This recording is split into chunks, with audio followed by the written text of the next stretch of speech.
Okay, we're going to look at the last three questions of the regression line statistics question of 2020, November. And here we go. They ask you, we had to figure out a number of things before. I think that a regression line where we found A and B, but you keep your data in there, and there's something called a correlation coefficient. And it'll tell you how strong the relationship is between the two variables. In this problem, it was mathematics marks and physical science marks.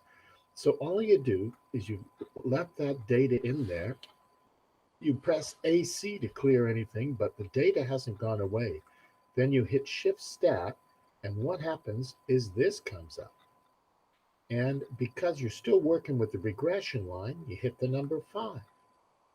And then you're looking at these four different things here. Now, this is the correlation of coefficient is this little r value here. And all you do is hit 3 and then equals, and out comes the number, which will be 0.95, 0.95. And that's all there is to it. And then the question is comment on the strength. Well, anything over 80%, like 0.8 is pretty strong. If it says zero point 0.5, there's some correlation between the data. But if it says like 0.01 or 2, then it's very weak, very weak. But 0.95 is a very strong positive correlation. So it says comment on the strength. Well, anything over zero point 0.9 is very strong, very strong. And what it means is if we go back to the data, I got a computer to do the data. I put it in. They gave you a graph here. It means the points are all pretty close to one straight line. There's a real strong relationship. As math gets bigger, science gets bigger, and there's a strong correlation between them. Okay, so that's that part.